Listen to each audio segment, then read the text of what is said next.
All right, Joe 508, how are you? So today is Sunday, July 7th, 2024. And the good news is you guys are a third of the way through this class. So that's awesome. Okay. We have been monitoring, obviously, your discussions. You guys have been doing great. And we've been looking at, eyeing your mock journal articles, your mock journal papers. You guys have been doing a great job. We're kind of waiting. In fact, not kind of, but we are waiting till we got everything in, which is today. And that way we can compare all the submissions for the entire class when we get down and do the dirty work of grading. And that's going to be happening this week. So, okay. So, in review, what have we been doing in this class, man? We've covered a lot. You guys should be proud of yourselves, okay? So as we scroll down here, and I'd like to use the visual table of contents or the visual content right there. And these are the widgets down here that just kind of remind us where we have come from. Okay, and so we introduced the concept of the social the social science and the psychological aspects of stress.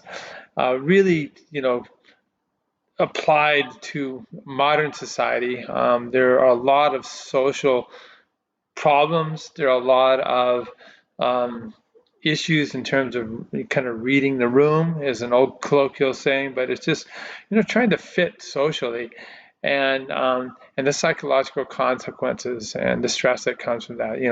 Especially things at the workplace when you're interviewing for jobs, on and on and on and on. And then, we can have, things, people get really caught up in the current politics and how stressful that is, okay? So that's what this was all about right here, the very first part when we're looking at stress. And we kind of did a little bit of a shock and awe, a little bit, be careful, okay, when we were looking at the second module here. And that was that, it does change the way your DNA is read, okay? What molecular biologists like to call that is the expression of genes, okay? Which genes are turned on, which ones are turned off. That's the expression. Which ones are being read, which ones are being silenced, and how if we are chronically in a state of stress, how the neurotransmitter system and the hormonal system can modify which genes are turned on and turned off, which ones are being expressed, which ones are being silenced, and it can have some pretty significant side effects that are not promoting health, okay, or longevity. All right, alrighty. So, and then we, again looked at the connection with the brain in Module 3.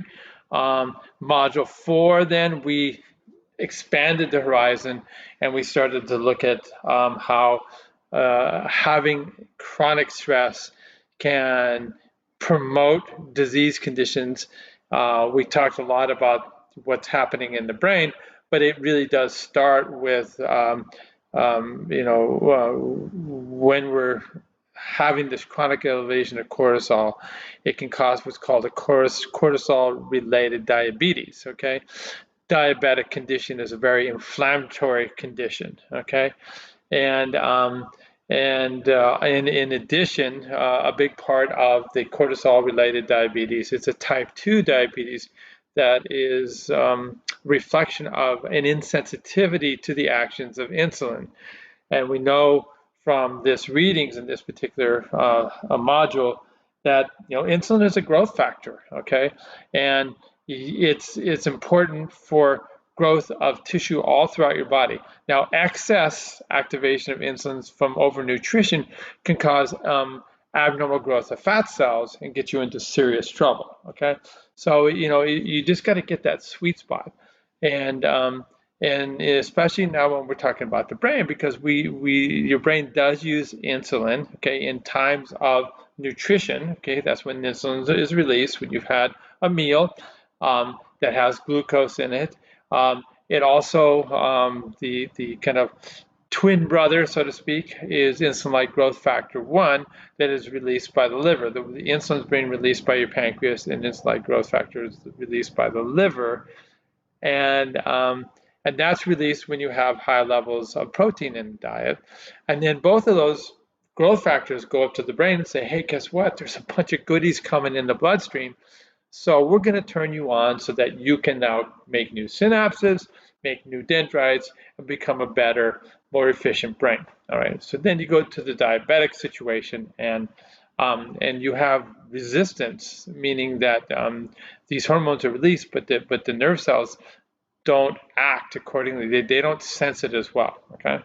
Now, the other big problem with diabetes is when you're not removing the glucose, okay, it candy coats all the proteins all throughout your body, the ones in your blood, the receptors on cells, and the immune system looks at it the same way it does bacteria, okay? So bacteria actually have these unique multi-attached sugars called polysaccharides all over their surface.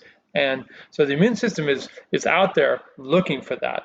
And then it inappropriately will see it when you're a diabetic on your proteins. And so then it launches an inflammatory response, okay? And so we look at going back to the brain, clinical depression is very, very much so associated with a pro-inflammatory state. High levels of cortisol as well, and we're going to get into that slippery slope today. And then when we look at stroke and diabetes, stroke and Parkinson's disease and Alzheimer's disease, these are also very inflammatory. And remember, we were talking about how there is this term of art called type 3 diabetes, and it's just the fact that it's the continuum over the age span that people that are diabetics are much more likely to get Alzheimer's disease because of the lack of growth signal and the insulin receptor insensitivity, and because the inflammation that causes damage to the blood vessels that are going to the brain. All right, so that's my review. Sorry, I shouldn't have screened right there. And so we were talking all about that right here in last week. So now what we're going to be doing is we're going to be going over, okay, psychoneuroimmunology, okay? That's this week's lecture. And it's a really, really important lecture in a gigantic field of study, as we'll see. It's something that, again, that we can, if we figure out really efficient methods of intervention of diet and stress management, even acupuncture can, from the nervous system interacting with the immune system, reduce the inflammatory response, and we'll see how that works, okay? All right, so we're going to be going into this module today. Now, I would normally click here, but I really wanted to go back because a big essential part of this is to remember how the nervous system is getting out there into the periphery, okay? So I'm going to go back here actually to module 1. And if you remember correctly, okay, in module 1, when we went into the first section right here, I had this right here. I had this guide, okay, and I'm going to click on that. Okay, and I had a little video where I went over the things, and then I had right here the PowerPoint slide. I'm just going to open the very beginning of this, okay, because it's relevant to what we're doing today in terms of psychoneuroimmunology. And this is the part right here, okay? So well, we look out in the periphery, we get all the different tissue. Remember, this is our fight or flight response, okay? This is the one that we have the direct, hardwired, really rapid communication between the brain and all of our different organs all throughout our bodies by releasing noradrenaline, okay? And in the United States, we call it norepinephrine, okay? Worldwide, it's called noradrenaline.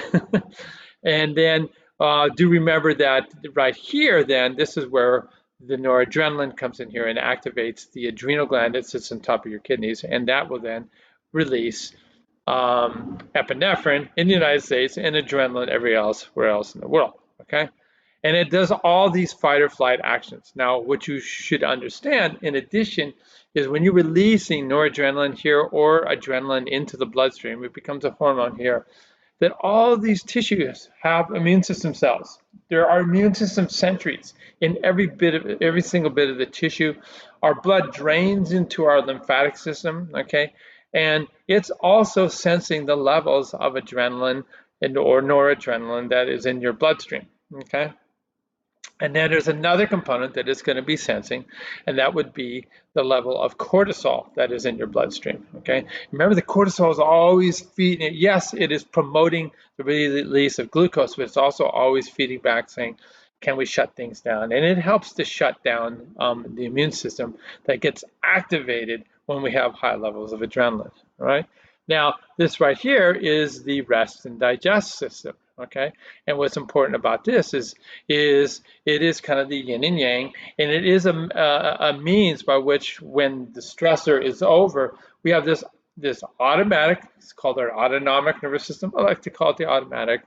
It will then release not adrenaline or adrenaline, it releases acetylcholine, and it then causes the complete opposite action. It relaxes the eyes, it relaxes the heart, the lungs, okay?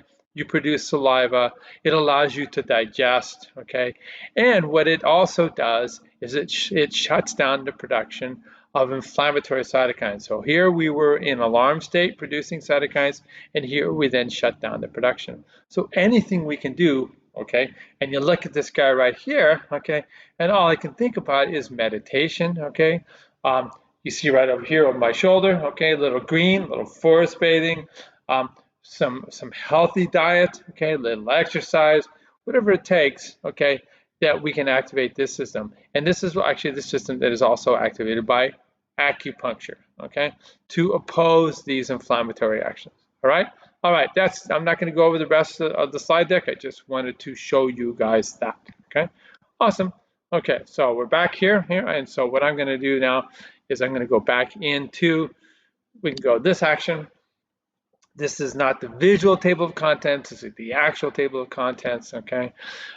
As we go looking through each week and what we've been up to, we saw here week 5, again, we were going over diabetes and stress and all the organ systems that were involved. Here's my lecture video where we were talking about this. If you missed out on that, okay, this is looking at the complications for diabetes, okay? All right, we're going to go back now, okay? And what we're going to do here is we're going to go into the module that is this week, and this is Psychoneuroimmunology, okay? So we're going to look at now how all of these different hormonal systems, there is the pro-inflammatory fight or flight system, and then there's the anti-inflammatory rest and digest system, okay? And it is an involvement of both the nervous system and factors that are released into the blood, and that's why we call that anything that is a messenger released into the blood is part of the endocrine system. The nervous system is a direct wiring, kind of a cable, point-to-point contact synapses, okay? And we can then see how both of these guys also influence the immune system, okay? It's going to either activate it or it's going to suppress it, and your body's always just doing this. It's always trying to keep a balance. I need to be active right now, but I don't need to keep it activated, so let's have a means for shutting it down, okay? And then we have inappropriate activation because we're stressed out, and really we don't have an infection. We don't need tissue repair or whatever it is, but because you're stressed out, it's hyperactivated. So we have to figure out a means to bring it in to register, okay, to get it to be normal. And this is where things like, Julia will be going over things like meditation, dance, okay, music, all these great things have been shown to counter by activating not the sympathetic, which is the stress system, but the parasympathetic, which is the rest and relax. And this parasympathetic then shuts down much of the pro-inflammatory actions of the immune system. All right, so that's the essence with that. So we can go in here into the readings, and what I've done, it's a little wordy here, but that's okay. I think you guys needed to have an overview. Like I mentioned at the very beginning of the lecture here, psychoneuroimmunology is an enormous field, as are everything we've talked about. Cardiologists have specializations in just stress management in cardiology. We're doing the entire body, okay? You could be a psychologist and just have that small component of stress and clinical depression, okay? So psychoneuroimmunology is enormous, okay? We're going to scratch the surface, and we're going to give you a true gut feeling of what it means in terms of the mind to body connection, okay? All right, so what is our goal? Okay, we need to learn how the nervous system modulates immune function and how the immune system modulates the nervous system function, right? So that's pretty straightforward, okay? So we come in here and, sorry, I'm going to get my face out of the way here. And we're going to learn together, again, about these pathways, okay? We're going to learn about these. I already talked to you, that's why I went to that slide deck, the direct wiring pathway, okay? This is our autonomic nervous system, our peripheral autonomic nervous system. There are two direct wiring pathways, okay? One is the sympathetic nervous system, which mediates our fight or flight response, also called the stress response. And then the other one, which is also directly wired, and then you guys have probably heard about the vagus nerve, okay? The vagus nerve is the bomb for reducing activation of the stress system. So this is the one that if we can figure out ways to activate our vagus nerve, and there's a lot of different methods that have been developed to do so, then this will invoke the rest of the digest system, and it reduces the harmful effects of chronic stress, including hyperactivation of the immune system. All righty? All right, okay. So what we see here is that this fight or flight response, the sympathetic nervous system, it's immediate. It's a direct nervous system wired part of the stress response, okay? And then it works hand in hand with the other slower hormonal one, which is the endocrine one we talked about. Remember the hypothalamus, all right? Pituitary, okay, adrenal axis, the HPA axis, okay, and the release of cortisol, okay. All right, so these systems are designed to protect us, okay, protect us during anger, fear, anxiety, okay. And what's new about this module that we're doing right now, it modifies the immune system, okay. So we know that we release adrenaline and noradrenaline. Adrenaline comes out of the adrenal gland, and adrenaline is released in the brain, and also by those nerve fibers that go out to separate organs, okay?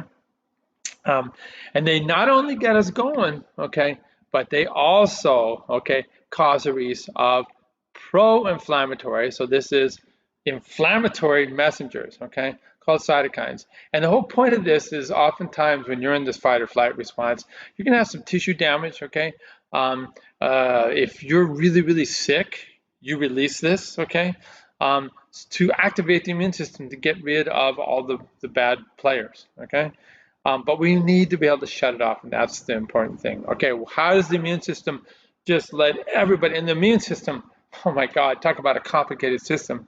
We have, you know, just the basic sentry white blood cells. These are the myeloid cells. These are your neutrophils, your dendritic cells, macrophages. These are also called monocytes. And then we have the lymphocytes, okay? And those are the ones that we gain immunity from, okay? And they proliferate, okay? And how do they all communicate? They all communicate by these messengers, these small little proteins called cytokines, that when you're stressed out, okay, causes a hyperstimulation, hyper-release of the cytokines, okay? All righty.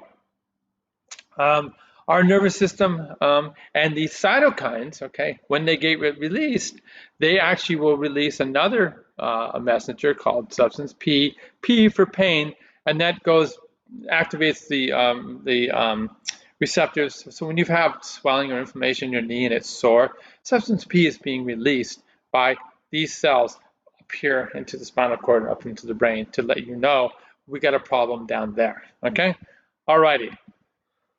What else do we have here? Okay, so the good news is we have this opposing automatic part of our nervous system, okay, called the parasympathetic nervous system. Is it called the automatic nervous system? No, it's called the autonomic nervous system because science has to make things difficult. We're not conscious of this, okay? It's called the rest and digest system, and it also opposes the action of our stress sympathetic nervous system. Okay, all righty. Remember, we're releasing adrenaline and noradrenaline when we're stressed out. This guy, the rest and digest, releases acetylcholine, okay? And this opposes the action of adrenaline, including to reduce inflammation, which is important, okay? All right, so knowledge of that, then if we can figure out practices that are going to activate this part of our nervous system to reduce inflammation, then it's going to reduce our risk of a lot of different brain diseases, including depression and Alzheimer's, okay, consequence of stroke and things like that, okay? And it's going to also reduce inflammation all throughout our body, so maybe you'll get rid of some of the aches and pains that we have. That's the goal. That's the idea behind this, all right? Okay, so this is a really great overview article. It's pretty simple reading that goes through things. And then we have a second article down here that is more intense, okay? And you're just gonna parse out what you need, okay? And I'll kind of go through both of them with you, right? And then kind of a take-home message down here. This is a review of what's going on here, is this kind of biphasic effect that we see in terms of stress hormones, inflammation, and immune function, okay? Alrighty, so this is when we're on our physiological state right here, okay? So when we release small amounts of adrenaline, okay, and small amounts of cortisol, here's the cortisol right here, this actually has cortisol has multiple action based on its dose, how much is out there, okay? So it has a little activation of inflammation. That's a good thing, okay? You want to be able to say, hey, just to let you know if this is going on kind of thing, okay? This is down here, right here as well, okay? This is the variation, the range, it says diurnal. This is the variation you can just see on a, diurnal means on a daily basis, okay? And it's, a good activity for defense mechanisms, okay? Then when we're chronically stressed, we have a huge bolus of inflammation, okay? Why is that? It's the adrenaline, it's noradrenaline, okay? And then the cortisol is also being released right here. And this is kind of a yin and yang, okay? When cortisol gets to be really high, then it actually will suppress the stress response, okay? This is why when, also it will suppress the inflammatory response, was what I was trying to say. So this is why if you've ever had major swelling in a joint, a lot of pain, they will inject cortisol into that joint to reduce the inflammation. You can't do it a whole lot, okay? Because it actually suppresses the immune system to the point that you're really vulnerable to infection, okay? So high stress, okay, puts us to a reduced inflammation, but then we need inflammation, right? So every time you walk into a room, there's people coughing and sneezing and wheezing, there's stuff on handles, you're constantly exposed to buggers, okay? Weird critters that your immune system needs to be able to mount a defense against, but if you're high stress all the time, then you can't, okay? And that's what's showing right here. This is the suppressive actions against our defense mechanisms, all right?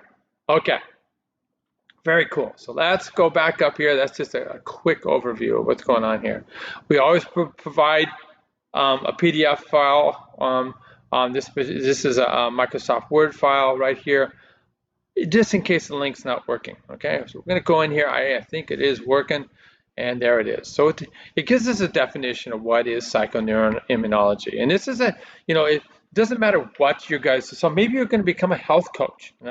Maybe you're going to become a person that maybe you're a dietitian, okay, and you want to guide people in terms of anti-inflammatory diets. Maybe you're going to open up a clinic that does acupuncture or some other mechanism of stress reduction. Understanding this connection to the immune system, okay, and its connection to inflammation is super important, right?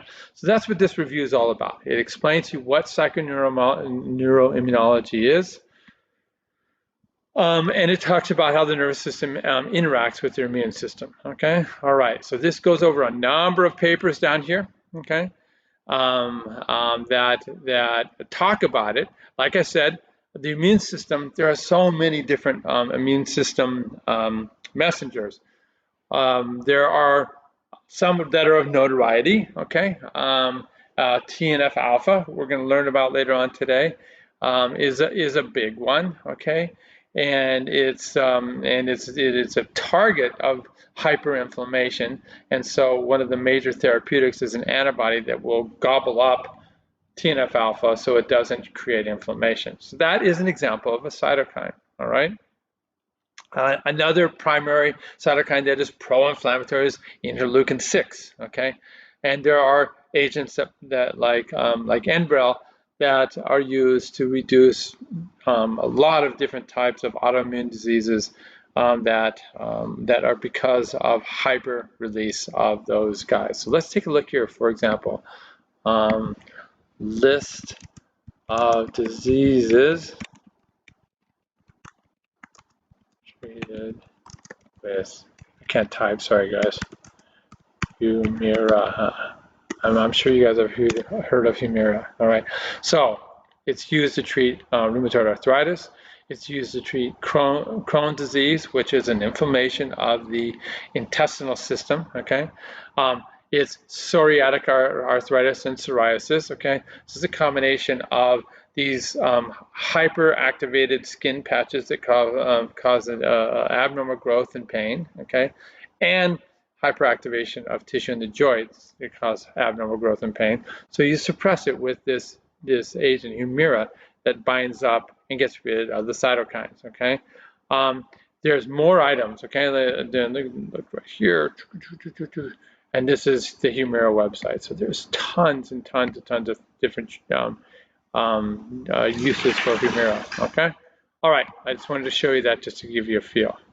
Okay, here's a bunch of studies, okay, looking at the action of cytokines and how it's related to our psychological state of mind, okay? Are we stressed out, okay? And so when we look at examples of psychoneuroimmunology, so I talked about psoriasis, okay? So it's been shown that people that are in high stress situations that have this autoimmune disease, okay, what happens is they'll have episodes, okay? Triggers, stress will trigger a major psoriasis episode, okay? And this is true of a number of diseases where the immune system is hyperactivated or hyperinflammatory, okay? And studies have shown that clinical depression, bouts of depression trigger psoriasis in these people, all right? We have cancer, okay? And so these inflammatory cytokines, okay, we can see that people under high levels of stress, we do the epidemiology, have a greater risk for cancer. And we can look at an example of high stress conditions, people with breast cancer and depression, people with really bad morbid depression have a much greater likelihood of having breast cancer and also of having a poorer outcome in terms of treatment. All right, coronary artery disease, all right, another disease, right? And inflammation causes atherosclerosis, okay? So what happens is you have the cytokines that are released, like at a small injury in your blood vessel, say in your heart, your coronary artery, or could be in your brain, so that wouldn't be a coronary artery disease, that would be carotid artery disease. But either way, that stimulates the formation of the plaques. So if you can reduce inflammation, the plaques do not get stimulated. So just another example, high stress going after that. Alrighty, so it's a pretty cool article. Check that out, my friends, okay? Alrighty. Okay, so then we go from here, and again, this is a thicker article, but it's pretty interesting in that it gives you this idea of the reflex, okay, of what it is, okay? So we come in here, and I just want you guys to sift through it. I'm not going to read through all this, but the big thing to think about is the nervous system reflexively regulates the immune response in real time, okay? It, just like it controls, the heart rate, and vital functions, it's also controlling the immune system, okay? And so they go through here in this article through examples, okay? So we were just talking about autoimmune diseases like rheumatoid arthritis and Crohn's disease, okay? And then we have diseases like atherosclerosis, diabetes, Alzheimer's disease. These are all thought to be related to this chronic inflammatory state, okay?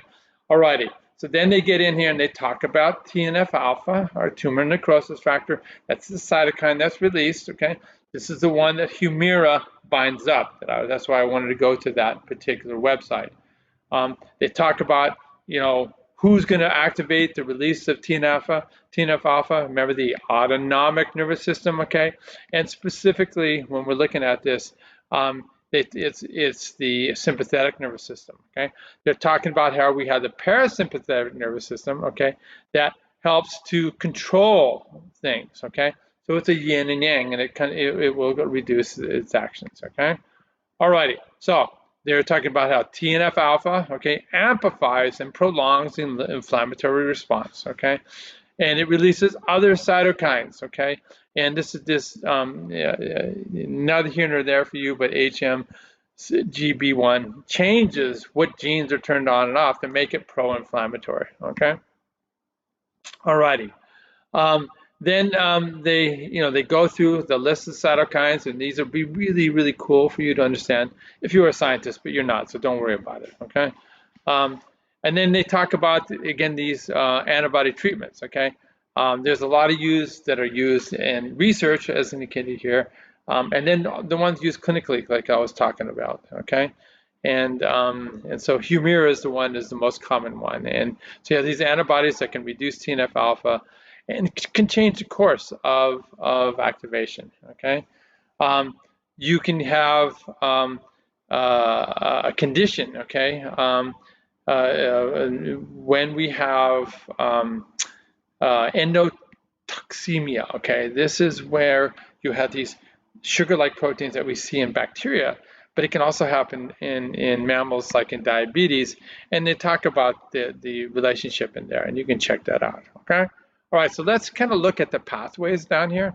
You can look at read through this as best you can. I'm not going to read it all with you, but it's kind of interesting to kind of look at the pathways right here, okay? So we can look at these different tissues, all right? So we're going to figure out ways to activate the parasympathetic immune system, okay, to shut things down, okay? All right, so we want to reduce inflammation. So in all these tissue, whether it's in our heart, our liver, in our gut, okay, as is the case of irritable bowel syndrome, Crohn's disease, problems like that are hyperinflammatory. If you can calm yourself, reduce your stress, okay, get this rest and digest system working, you activate the vagus nerve that's going to release acetylcholine. That's what ACH means right here, acetylcholine. And then within all these tissue, you have these immune system cells that are normally releasing all these factors right here that promote inflammation, that trigger all other immune system cells to become active and secrete other inflammatory substances that cause tissue to become leaky, and it causes lots of degradation and problems, okay? Acetylcholine, you see this little bar right here? Its nomenclature in science is that little bar means it inhibits this. So when you can figure out a rest and digest pathway, you can inhibit the release of these cytokines by having the acetylcholine released, okay? So that's why, forest bathing works, okay? Going to the ocean, surrounding yourself with friends, music, whatever it is that can activate this system more effectively, okay? Because this vagus nerve, that's what I was focusing in on right there, vagus nerve right here, it suppresses inflammation, okay? So it is a way, you think about it, you're being chased by a lion, and in the process you're injuring tissue, and it's a big fight, okay? You want the immune system to be active, okay? And then when the stress is all over, it'll still be active because damaged tissue is releasing factors that will keep the adrenaline and noradrenaline system active to get the immune system to go clean house, okay? But once it's over, you do want to shut it off. And so this is what the vagus nerve is sampling what's going on in your body, and then it senses that it's over, and we can now shut this off, okay? All right, and that's what that's all about right here, okay? So these are all different factors that are found in the blood by convention, okay? This is the oxygenated blood, the arterial system, and then this is the venous blood that the oxygen has been removed, and that's what they're kind of showing right there, okay? So we have all these different factors that get released based on our levels of stress that that also are going to act to inhibit these immune system cells, okay? Now we see glucocorticoids here, okay? Isn't that a stress hormone? Yes, but remember that's the one that's always feeding back saying, can we shut things off? Can we shut things off, okay? So it is a way of reducing it, okay? Like I said, this one's a little bit of a slippery slope, okay? Here, this is my vagus nerve releasing acetylcholine, reduces TNF alpha, okay? Things are not going so well, pain fibers are activated, okay? You release factors in the injured tissue, that's going to increase TNF alpha, so the immune system goes down there and it fixes whatever was causing that pain, okay? Maybe you need to stimulate cell division, maybe to get rid of the bacteria, things like that. The sympathetic nervous system, it all depends. Sometimes it reduces TNF alpha, sometimes it reduces. For the most part, for this class, we're going to say it increases it, okay? All righty. So what can we do here, all right? Let's get this guy out of the way here. Actually, let's start on this one right here. We'll do on the left side, okay? So in this figure, again, we're looking at activation of our immune system, okay? I just cut myself, okay? So the damaged tissue causes a release of cytokines. The little critters that were on that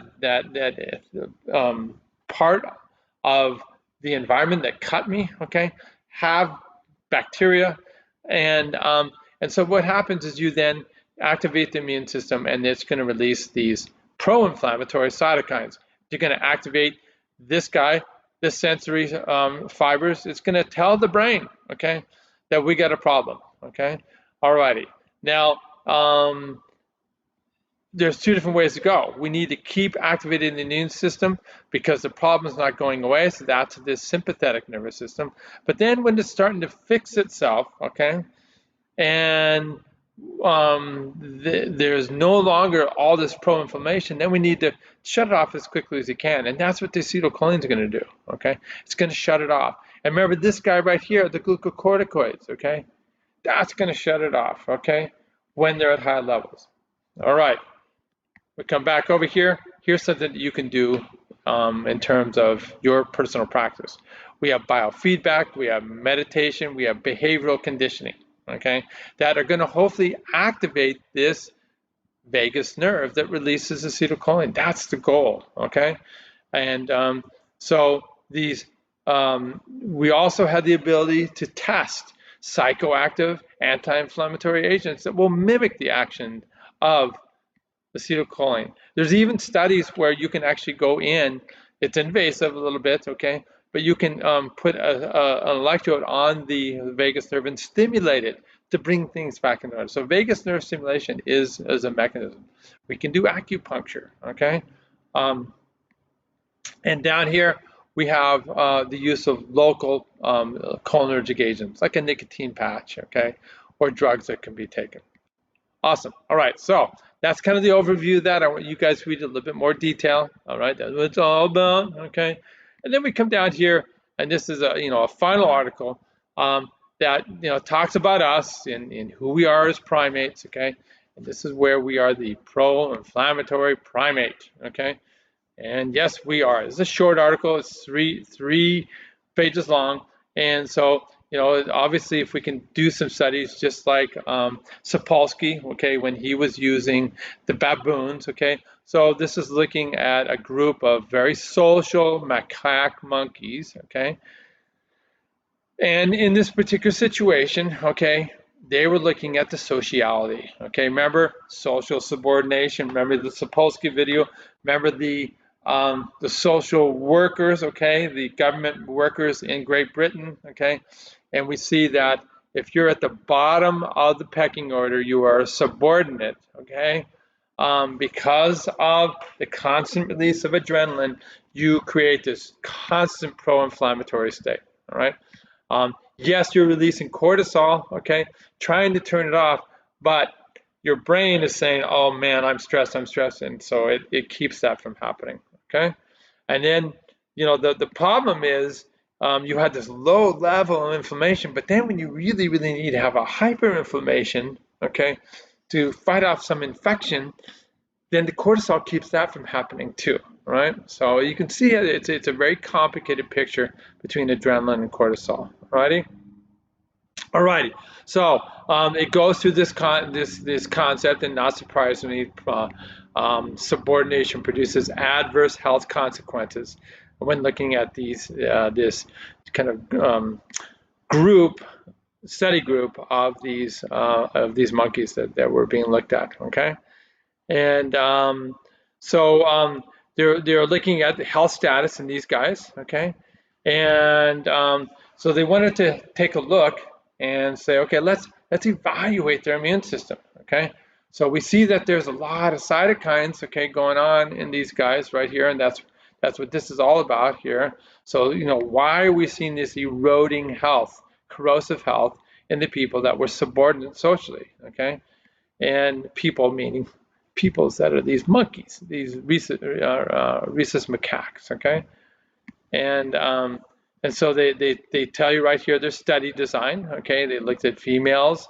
and how they separate them out. Okay, um, there's a group of dominants. Okay, middle ranking. Okay, so on like that. So we have different social structures. Okay, um, and this was equated with kind of demographic factors you might see in human populations. Okay, and then what they did is they looked at sorry, I keep clicking the wrong thing here. They looked at certain cells, okay? These are part of your lymphocytes. Natural killer cells are kind of in between, and then helper T cells are totally lymphocytes, okay? And they evaluated their function, okay? They found, changes. They found definite changes, okay? This is, like I said, this mimics the surface of a bacteria, and so this is how you can experimentally activate the immune system and see how well it's doing. Okay, and so they saw these big changes in terms of differences in social hierarchy. All right, so basically, okay, socially subordinate based individuals, they were biased towards inflammation. Okay, basal inflammation. Okay, and also after an inflammatory challenge. So that inflammatory challenge was that little molecule that looks like a bacteria. Okay, so what's going on? What do we know about social subordination? Okay, we know that it has a lot to do with chronic stress. Okay, and that can predispose you towards inflammation. Okay, like I said, we know high concentration of cortisol. Okay, um, um, have really powerful anti-inflammatory effects. Okay, so what is that? So adrenaline is creating inflammation, but the cortisol, it has this opposing effect. So why are these why are these monkeys, but also when we look at human populations, why do they have a problem? Okay, the resolution of this paradox, okay, it has to do with the fact that because you're not able to generate a big giant response, you're much more likely to have chronic infections and things like that. Okay, alrighty, cool. So that's the essence of that. Pretty cool article. It gives you everything you need now in terms of being able. And again, this is the overview that I was talking about right there.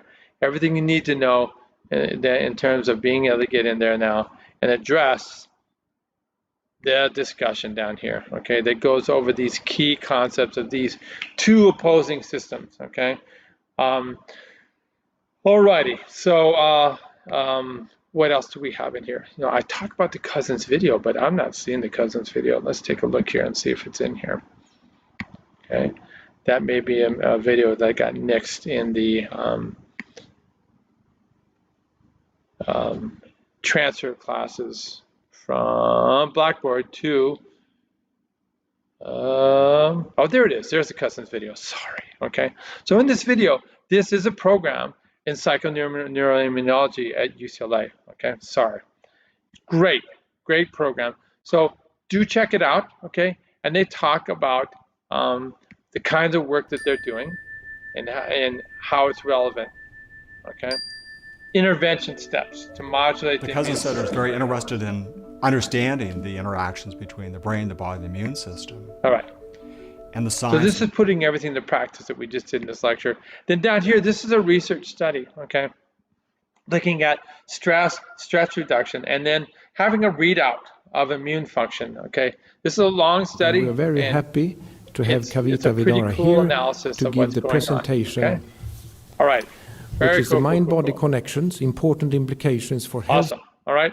And down here, okay, this is a 2022 study from our own Davis School of Gerontology, and how it prematurely ages our immune system. And you can check that out right here. So if we go right in here, okay, so right here it talks about stress accelerates the aging immune system, okay?